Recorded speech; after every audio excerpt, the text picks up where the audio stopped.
future is now. And welcome to the SVK Crypto Podcast. 15 minutes of crypto fame. My name's Charles Story. I will be your host for the next 15 minutes. We're coming live from the city of London. So let's get down to business. Today's Monday, the 19th of February, 2018. Today's show is going to have a slightly different format. We have the CEO of Red Pulse, Jonathan Ha, on the show today. But before we get into that, I want to go through the levels real quick. Bitcoin's currently trading at $11,044. That's up 3% in the last 24 hours. Ethereum is currently trading at $945. That's up 1%. We see Bitcoin Cash at $1,519. That's down 1%. NEO is at $134, and that's up 5% today thus far. So without a moment to waste, let's jump into the interview. So on tonight's show, we have the CEO of Red Pulse, Jonathan Ha. Jonathan, how's it going? Going very well. Yeah, great to be on the show. Thank you. Well, thank you for making the time. I know you're super busy coming up to the Chinese New Year as well. So we really appreciate that. So just to kind of kick things off, where does the name Red Pulse come from? Sure. So the red from the Red Pulse name comes from the lucky color red in Chinese culture. So in Chinese culture, red usually means prosperity and good luck. So we wanted that aspect because what Red Pulse does is, of course, initially focus on providing coverage of China's financial markets. And Pulse, that came from the idea that we want to keep the finger on the pulse of financial markets, and thus Red Pulse. I like it. On the beat, right? In the Absolutely. Mix and on point. So would you be so kind to give the listeners that don't know Red Pulse a high-level overview of what you guys do? Sure, happy to. So Red Pulse provides a research ecosystem covering China's markets. And what we've done is we've tokenized it in a sense where we're using our own cryptocurrency, the RPX, as the underlying compensation mechanism for outside contributors of research, of views, and analysis on markets onto our platform. So in a sense, we're creating a sharing economy for research where we don't employ the research analysts, but we depend upon the outside contributors to share their ideas on our platform. I like it. So decentralizing it, so to speak. That's right. Perfect. And where did the idea of a content platform come from? So what inspired Red Pulse originally? Because I've heard a few different stories. Sure. Well, it's maybe not too exciting, but we actually come from a more traditional finance background where we've been operating as a financial research platform for the better part of 3 years already. So we're not a new project. We're not just a white paper and a team that just came together at the last minute. We've been operating as a viable business for quite some time now, with product, with revenues, with paying clients. And what we came to see as an opportunity is a way to pivot the business model, the underlying compensation mechanism that would allow us to scale much more quickly than if we were to stay with the original traditional business model of writing research in-house and selling it. Of course. So I've also heard you mention the key to success is to surround yourself with good people. Would you be so kind to speak about some of the people that have helped yourself and Red Pulse in the crypto community? Sure, absolutely. So first and foremost, the initial person that we reached out to when we first started to have an idea about doing a token sale and to essentially tokenize the business model was someone that actually came from Red Pulse from several years ago. His name is Sombat Sathavorat. And for those people that have been Red Pulse community members for quite some time, you probably recognize that name, Sombat. But he actually started out as a marketing advisor to our company several years ago. Nothing to do with crypto, but given his background in SEO, online marketing, that sort of thing, he was very helpful in getting us to a point where we're well established and had a pretty good presence amongst the more traditional finance community. And so going back from those times, I actually do recall he already was starting to get involved in crypto, which was interesting. And back then, I heard about Bitcoin, I heard about Ethereum and other cryptocurrencies. And to be honest, it didn't really strike that chord with me just yet. And I thought, okay, that's kind of interesting, but maybe not for me. And so when it came, to the point where we were thinking about a tokenization of our business model, he was the first person that I reached out to. And having since separated from the firm and now doing his own thing, he was still very, very keen on working with us because he had done so in the past, and we have a good relationship. And given his experience in the crypto space, he has been instrumental in helping us to build out that vision. I like it. So he was someone who kind of indicated, what was happening in the crypto space that, I don't know, helped you guys out at the start and brought you up to speed with your crypto journey and experience. Exactly. And I would follow on with that with several key people within the established crypto space that we were then, very, very, critically and I would say luckily connected to. Of course, that would be the entire NEO team. So Da Hongfei, Tony Tao, Johnson Zhao over at OnChain and NEO. Of course, they're very, very critical to the success that we've had so far, in that we are the very first ICO on NEO and have been able to benefit from the very strong community and support that they've developed for their own blockchain. And so we're very happy to be that first DApp, a well-established company in the financial services space, to demonstrate the capabilities of NEO. Perfect. And obviously these guys have been key figures in the entire crypto space as well. So there must have been an experience working with them from the ground up. Oh yeah, it's been an amazing, very positive experience from day one, and it's one of the things that I do like to highlight with people that ask me about our working relationship with NEO, and that's that they're very personable, very approachable, and the thing that really convinced me that these are great guys and of course a great organization to work with is that very positive collaborative feel in working with them, and that's been really great, and it's one of the reasons why we've been able to succeed not only in our token sale but in building out the team and now working on the platform.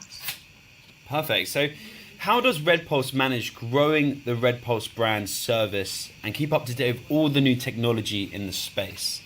I know Sure. It's a job and a half, right? Or maybe more like 10 jobs. But how do you keep on top of that? Right. Yeah. So it's quite a lot to keep up with. And similar to what you had mentioned earlier in your earlier point, surround yourself with good people, because when it comes to keeping up with all the new technology, we've brought on board several key people.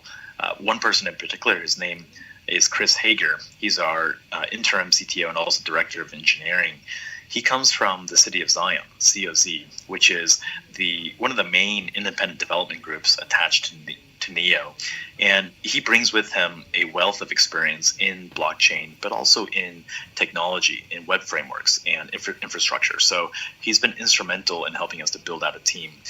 We've also brought on board our chief product officer. His name is Dylan Blankenship, and he comes from a very impressive background as well, having been a CTO at two other firms, most recently at a web platform called Juwai.com. It's China's largest outbound real estate platform online, and that's quite impressive. He's been running a very large team over there. So we have a very high-powered engineering and product team already working very, very steadily on the new platform. And when it comes to growing the Red Pulse brand as well as the services, that's something that actually we've been doing quite a lot of already, even before the tokenization. As I mentioned earlier, we've been around for 3 years already and have been building a pretty strong presence in the financial community. We are already a top-ranked contributor of content on Bloomberg terminals and also have relationships with Thomson Reuters Icon, FactSet, S&P Capital IQ in distributing our content, which, if you think about, how interesting it is that a small startup back then was able to secure partnerships and distribution by these platforms. It only goes to show how much in demand China market intelligence is by a global community, and we really are in a very strong, advantageous position to have already built those relationships and that brand and presence in this space. I couldn't agree with you more. So you speak about your bigger ticket clients such as Bloomberg, Reuters, so on and so forth. So who are the typical, I don't know, do you have any retail clients that you deal with? Are they more institutional type?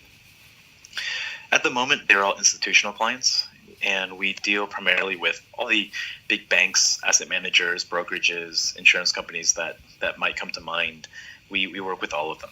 And in the past, many of them were our paid clients, but even if they weren't a paying client, they often were signed up to our free service. There's different tiers of our service. So we count in excess of 50,000 finance professionals globally that all work at one of these financial institutions that are engaged with our platform in one shape or another. Perfect. And at the Neo DevCon, I heard you speak about the cryptocurrency sharing economy and the model behind it. Would you be so kind to speak about that a little bit more? Yeah, I'd be happy to. So this is one of the things that we've begun to share a bit more on, about sharing economies, a bit meta there, I suppose. But sharing economies, in our view, it's nothing new, actually. It's been around forever.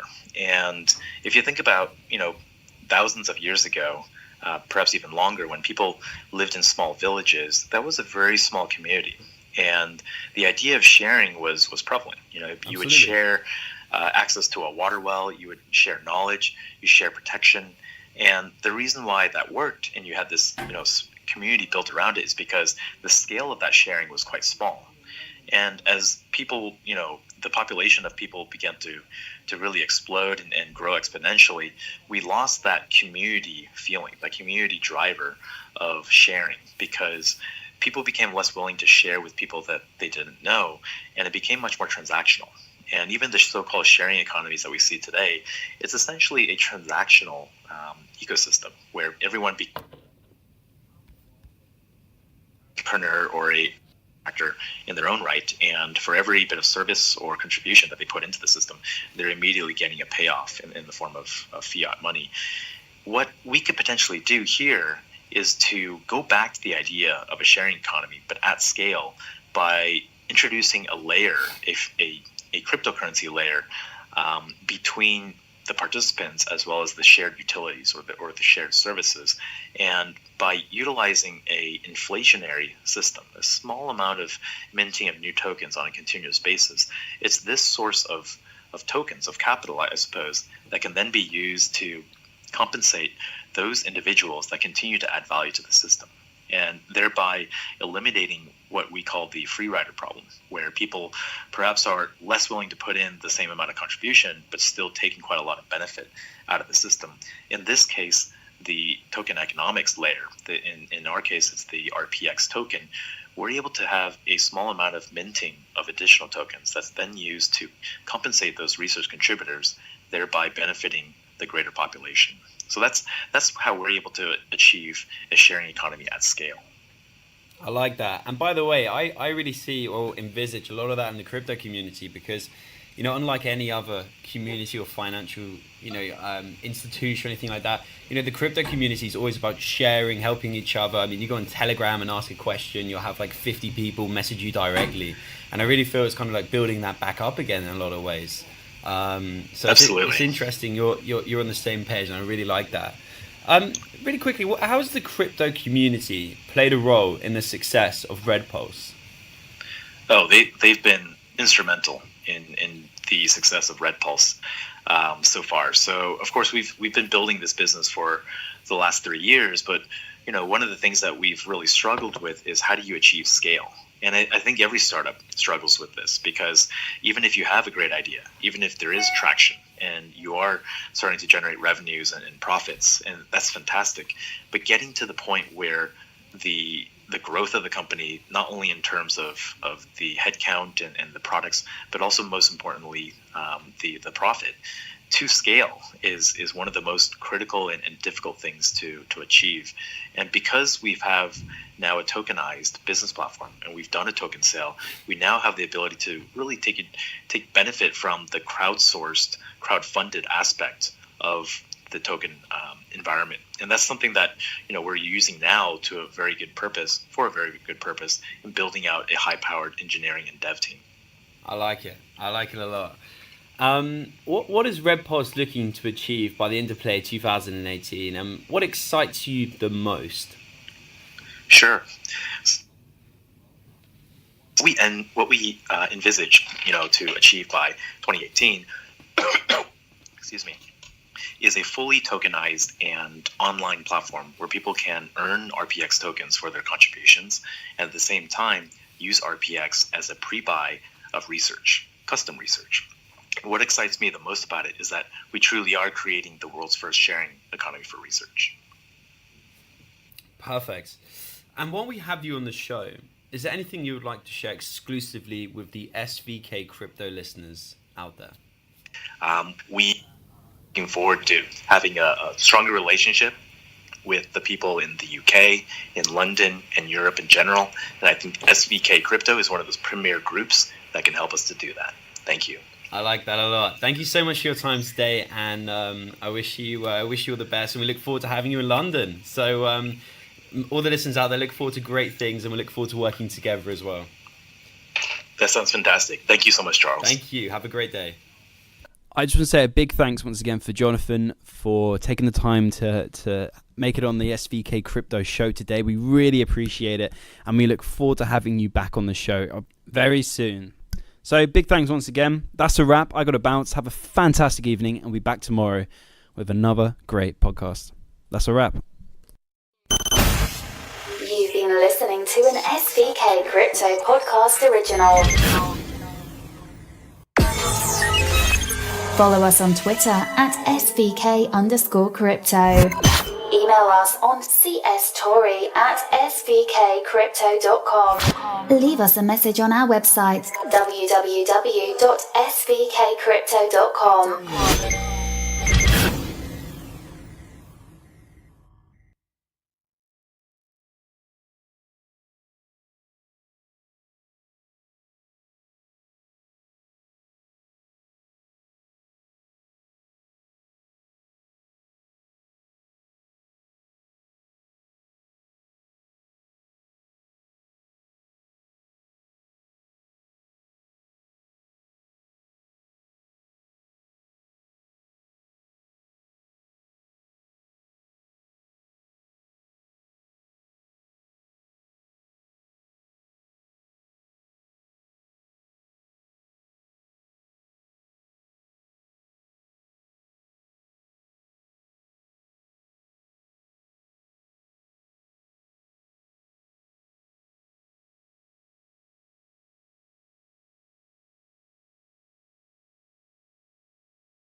Stronger relationship with the people in the UK, in London, and Europe in general. And I think SVK Crypto is one of those premier groups that can help us to do that.